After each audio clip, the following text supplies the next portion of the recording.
구약성경 예레미야 28장 1절에서 4절이 이렇게 증거합니다. 그해 곧 유다왕 시드기야가 다스리기 시작한 지 4년 다섯째 달 기브온 아술의 아들 선지자 하나냐가 여호와의 성전에서 제사장들과 모든 백성이 보는 앞에서 내게 말하여 이르되 만군의 여호와 이스라엘의 하나님이 이같이 일러 말씀하시기를 네가 바벨론의 왕의 멍에를 꺾었느니라. 내가 바벨론의 왕 느부갓네살이 이곳에서 빼앗아 바벨론으로 옮겨간 여호와의 성전 모든 기구를 2년 안에 다시 이곳으로 되돌려 오리라. 내가 또 유다의 왕 여호야김의 아들 여고니아와 바벨론으로 간 유다 모든 포로를 다시 이곳으로 돌아오게 하리니 이는 내가 바벨론의 왕의 멍에를 꺾을 것임이라. 여호와의 말씀이니라 하니라. 예레미야 20장 8절 9절은 또 이렇게 증거합니다. 내가 말할 때에 외치며 파멸과 멸망을 선포함으로 여호와의 말씀으로 말미암아 내가 종일토록 치욕과 모욕거리가 됨이니이다. 내가 다시는 여호와를 선포하지 아니하며 그의 이름으로 말하지 아니하리라 하면 나의 마음이 불붙는 것 같아서 골수에 사무치니 답답하여 견딜 수 없나이다. 물론 20장 8절 9절이 먼저 예레미야가 한 이야기고요. 28장 1절에 4절이 그 예레미야의 얘기에 대한 예언에 대한 답변입니다. 첫 번째 말씀은 선지자 하나냐라는 사람이 한 이야기입니다. 내용은 이렇습니다. 하나님이 바벨론 왕의 목을 꺾어서 바벨론을 포로로 잡혀간 여호야김 왕의 아들이었던 여고냐와 포로들을 다시 돌아오게 할 것이고 여호와의 성전의 모든 기구들을 다시 되찾아올 것이다. 그런데 20장 말씀은 예레미야의 이야기입니다. 내용은 첫 번째 말한 이 하나냐의 예언과 정반대입니다. 예레미야를 통해서 하시는 말씀은 유다의 파멸과 멸망입니다. 그래서 이런 예언을 함으로 인해 자신이 동족들 가운데서 치욕거리, 모욕거리가 되고 있노라고 탄식하는 것을 볼 수 있습니다. 첫 번째 이 하나냐가 예언하는 것을 우리가 아무 생각 없이 전 이해가 없이 읽다 보면 아멘 아멘 하면서 하나님은 이 대제국 바빌론의 왕의 목도 꺾어주시고 하나님의 백성들을 구원해 주시는 분이시구나, 그렇게 하나님을 찬양할 것입니다. 그런데 지금 하나냐가 하는 말은 거짓말입니다. 예레미야는 하나님의 명을 따라 예언을 합니다. 그 예언의 중요한 핵심은 지금 바벨론 군대에게 저항하지 말고 포로로 잡혀가라는 겁니다. 유다는 멸망한다, 파멸할 것이다. 그런데 예레미야의 이 말을 들은 하나냐가 이렇게 다시 말한 것입니다. 그 내용을 보면 분명하게 말하는 것이 있죠. 2절의 시작이 이렇습니다.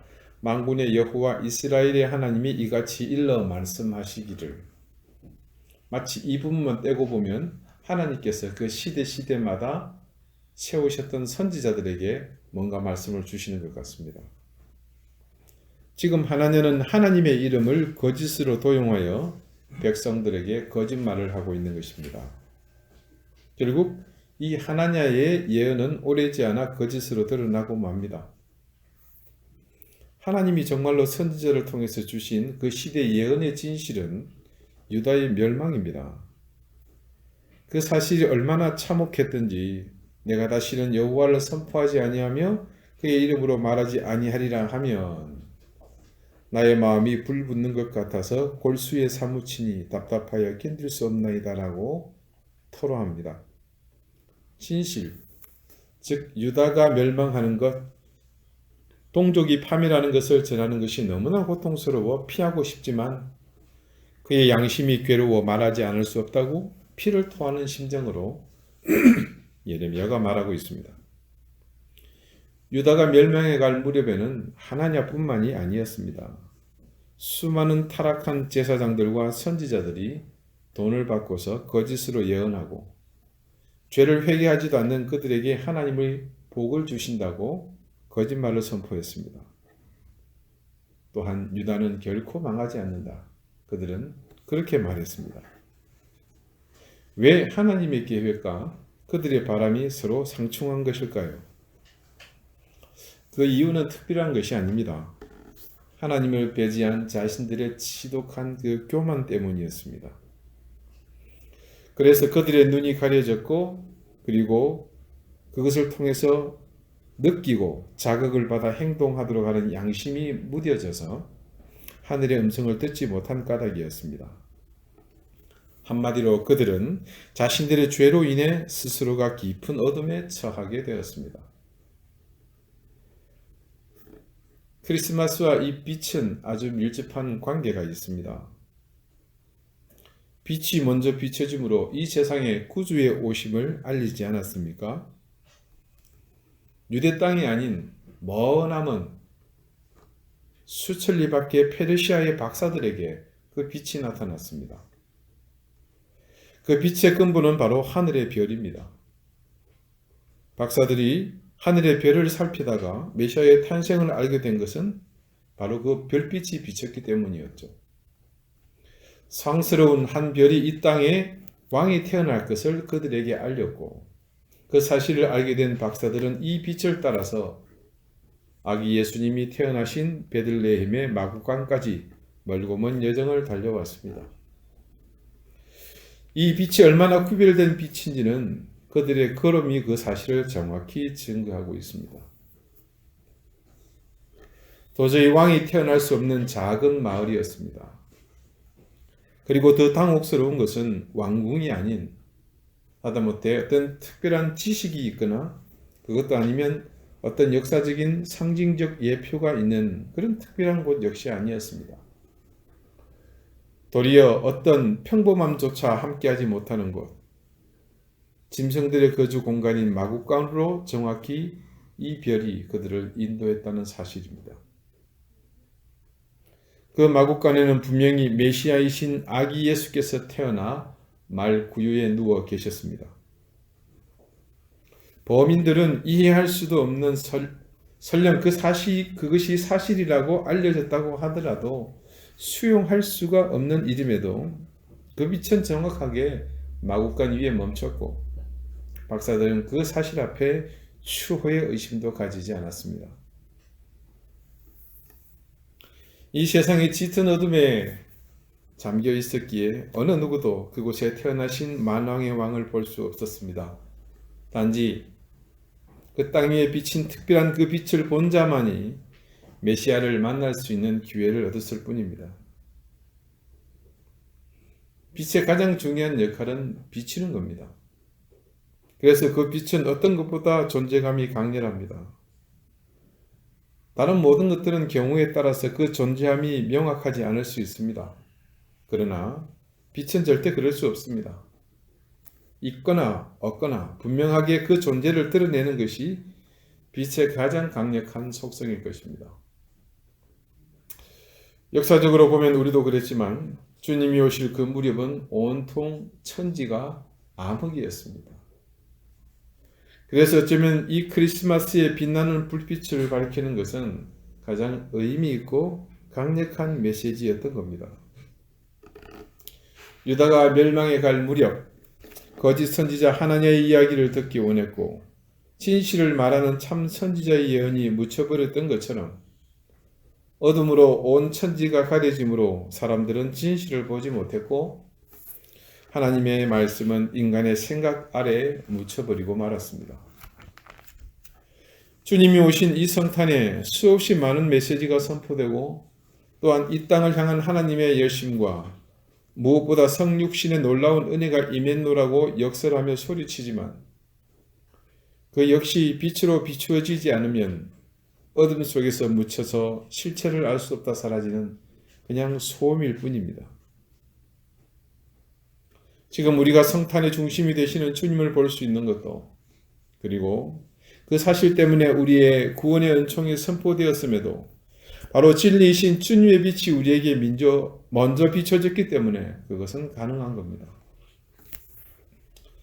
우리에게 빛이 비춰지지 않았다면 2000년 전에 유대 땅에서 도무지 무슨 일이 있었는지 알 길이 없었을 겁니다. 그뿐이겠습니까? 어쩌면 그 빛의 실체조차도 모르고 우리는 어둠 속에서 혹은 빛이 비춰지는 그곳에서 의미 없는 생을 살다 죽어가지 않았겠습니까? 주님이 오심이 이 빛으로부터 시작되었다는 것은 주님이 오실 가장 중요한 명분이 이 빛에 있음을 알리는 역설이기도 합니다. 주님의 빛이 꼭 비춰져야 할 이유가 그 땅에 충만했기 때문이라는 말입니다. 역사적으로 주님이 탄생하시기 이전까지 BC 400년부터 주님이 태어나는 그 순간까지를 인류의 역사상 가장 암울했던 시대라고 전합니다. 교회사에서는 그때를 이끌어서 구약이 끝나고 신약이 새롭게 열리기까지의 시기를 하여 이른바 신구약 중간기라고 그렇게 부릅니다. 역사의 기원, 이전과 이후로 나뉘는 그 분기점이 바로 이 땅에 주님이 오신 그때입니다. 그 시대에 유대 땅은 참혹하기 이를 데 없었습니다. 그들은 오랜 세월 헬라의 지배 가운데 있었습니다. 그 지배 가운데 그들은 이미 많은 문화와 관습, 삶의 방식들이 철저히 헬라의 영향 아래 있게 되었습니다. 그런 가운데 나라의 주권은 이미 헬라의 수중에 모두 넘어갔습니다. 그런데 그마저도 이제는 새롭게 일어선 강대국 로마에 의해서 그들의 주권은 또다시 옮겨지게 됩니다. 그리고 더 가까이 실제로 그들은 다윗의 자손이 아닌 이방의 왕 이두메 사람 헤롯의 통치 아래 살아야 했습니다. 문화는 헬라, 주권은 로마, 통치는 이두메 헤롯. 어느 것도 자신의 것들이 없었죠. 어쩌면 유대의 백성들에게 이때보다 더한 시기가 있었을까 싶을 정도였습니다.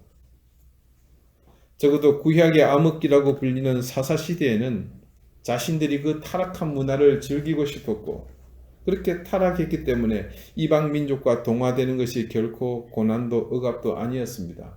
그들의 바람이었습니다.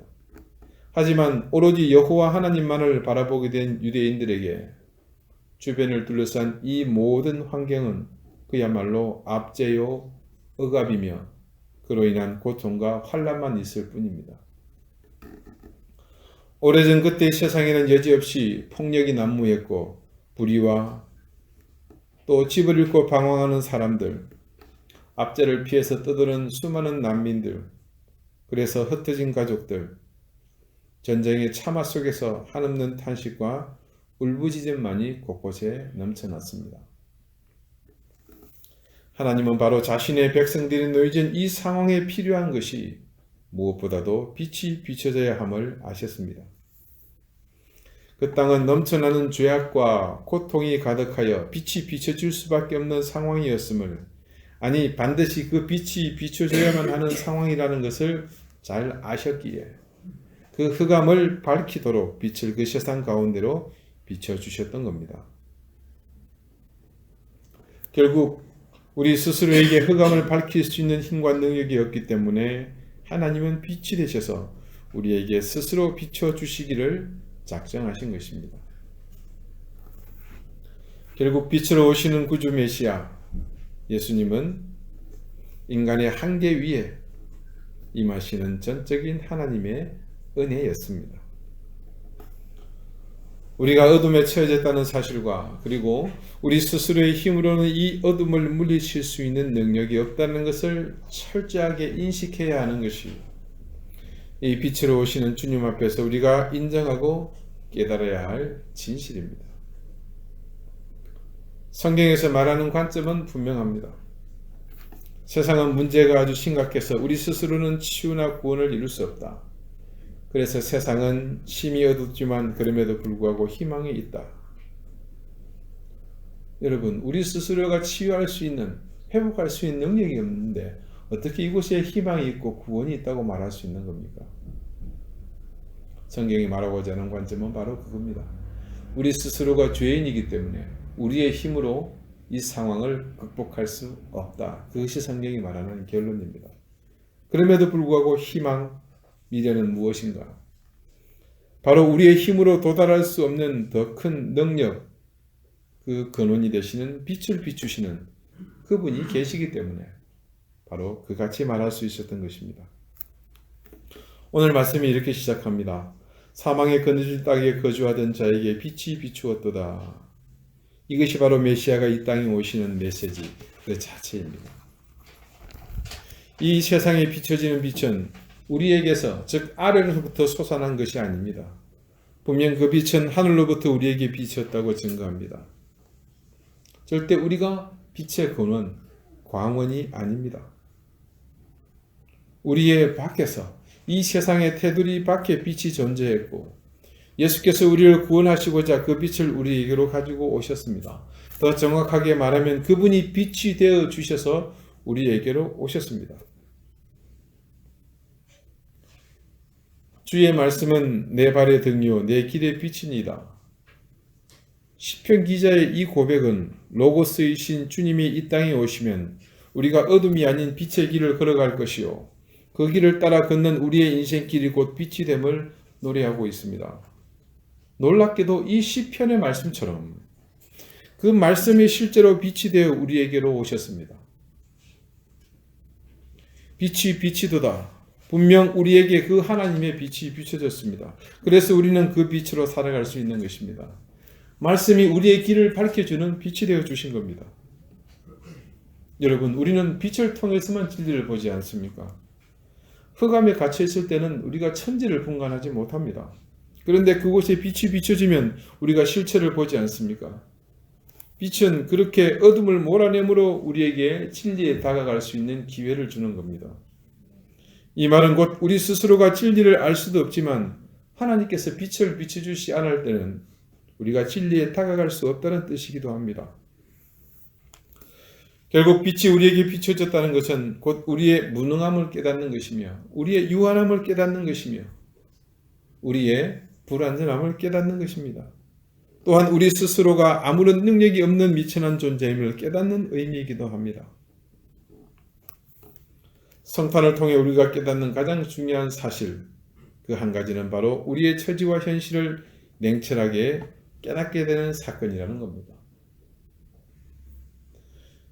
우리에게 메시아의 탄생을 알리는 그 빛이 비춰졌다는 것은 바로 이와 같은 의미입니다. 우리는 흑암 가운데 있기에 진실을 볼 수 없습니다. 그래서 마치 이 문명과 물질의 풍요함 속에서 하나님이 필요 없는 것처럼 우리는 삽니다. 그 옛날보다 우리는 그 하나님의 능을 대신할 수 있는 많은 것들을 소유하고 있지 않습니까? 메시아의 오심, 그것이 빛으로 먼저 나타나시면 바로 우리의 눈이 그리고 우리의 양심이 깨닫지 못하는 그 어둠을 우리에게 보여주심으로부터 시작되었습니다. 그것은 우리가 흑암에 거하고 있으며 그리고 그 흑암을 이길 힘이 없는 우리 자신의 형편을 바로 깨닫는 그것을 아는 겁니다.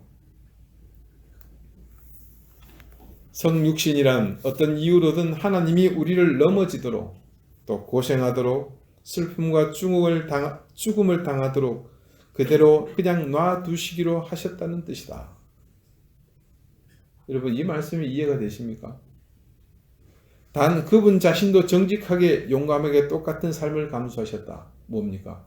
그분이 그렇게 하셨다는 겁니다. 그분은 자신이 당하지 않으신 일은 그 어떤 것도 인간에게 요구하지 않으신다. 가정생활의 사소한 짜증, 고된 일과 재정 부담의 답답한 굴레에서부터 가장 참혹한 고통과 수모, 또 패배와 절망과 죽음에 이르기까지의 인간의 모든 경험을 친히 겪으신 분이다. 그분은 가난하게 태어나 무한한 고통을 당하셨고 이 모두를 우리를 위해 얼마든지 가치 있게 여기셨다. 영국의 한 문학가가 고백한 성육신에 대한 자기 통찰입니다. 얼마나 가슴에 깊이 새겨지는 고백인지 모릅니다. 주님이 빛으로 오실 수 있는 능력이 가진 진실을 이 고백은 우리에게 잘 보여주고 있습니다. 그것은 그분이 우리와 같은 어둠 속으로 친히 들어오셔서 우리와 같이 어둠 아래에 거하셨기 때문입니다. 그분은 천지를 만드신 하나님이시지만 우리 중 하나가 되셨습니다. 우리의 그 어둠을 아시고자 우리와 같은 처지를 자체해서 오셨고 십자가를 지심으로 우리를 마침내 구원하셨습니다. 그분은 다른 누구도 동행할 수 없는 사망의 그늘까지도 우리와 함께 통과하셨습니다. 그래서 세상의 모든 불빛이 다 꺼져도 그분만은 우리를 위한 영원한 빛이 되어 주실 수 있습니다. 우리는 지금 어느 누구도 스스로 빛을 소유했노라 말할 수 없습니다. 그런데 이사야는 오늘 말씀 속에서 그 빛이 우리의 것이라고 그렇게 증거합니다. 한 아기가 우리에게 낳고, 즉 빛이신 주님께서 우리에게 오신 것은 분명한 사건입니다. 그런데 이사야는 그 말씀에 이어 이렇게 증거합니다. 한 아들을 우리에게 주신 바 되었는데, 그 아이가 바로 누굽니까? 하나님의 아들입니다. 그 아들을 우리에게 주셨다고 증거합니다. 근데 그 아들이 누굽니까? 지금 우리에게 빛으로 오신 그 아기, 그 자체이십니다. 이 아기, 즉 이 빛은 우리에게 주신 하나님의 놀라운 선물이었던 거죠. 그 은혜의 선물을 우리가 받을 때에, 구주이신 그리스도를 영접할 때 비로소 그 빛이 누구의 빛이 되는 것입니까? 우리의 빛이 되어지는 것입니다. 사랑하는 여러분, 우리는 역사적으로 또 한 중요한 어둠을 기억합니다.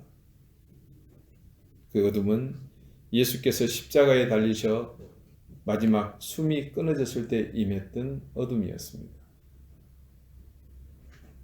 그분이 빛이셨기에 생명이 끊어진 그 순간 빛은 끊어졌고, 그래서 빛이 사라졌던 것입니다. 그러나 그분은 결국 이 세상의 빛으로 오셨기에 그 죽음을 통해서 빛을 잃었지만, 그분은 그 행위를 통해서 어디로 행하셨습니까? 음부, 즉 어둠의 근원이 되는 그 지하로 내려가지 않았습니까? 무엇 때문이었습니까? 바로 우리를 하나님의 아름다운 빛 가운데로 인도하시기 위함이었습니다. 사랑하는 여러분, 이제 우리 앞에 다가오게 될 성탄의 아침에 하나님께서 우리 인생들을 향해 주시는 이 약속을 이해하려면 분명 이 사실을 먼저 깨달아야 합니다. 나의 삶의 과분한 은혜로 비치는 이 빛이 없이는 내 자신을 스스로 구원하기는커녕 내 자신을 제대로 알 수조차 없다는 사실입니다. 우리의 인생은 그 자체가 어둠이었고 우리가 바로 그 어둠의 실체였지만, 주께서 우리 가운데 거하시게 되므로 빛으로 오신 그분의 빛이 우리 인생을 빛나게 만들었던 것입니다. 이것이 캄캄한 이 시대의 새로운 시작을 알리는 첫걸음, 바로 어둠의 밤을, 그 밤에 거하고 있는 우리 인생들의 삶에 불을 밝히는 일입니다. 우리 스스로가 주님이 오셨던 그 자리로 내려갈 때에 우리는 기묘자요, 모사요, 영존하시는 하나님이시며 전능하신 평강의 왕, 그분의 빛 가운데로 거할 수가 있는 것입니다.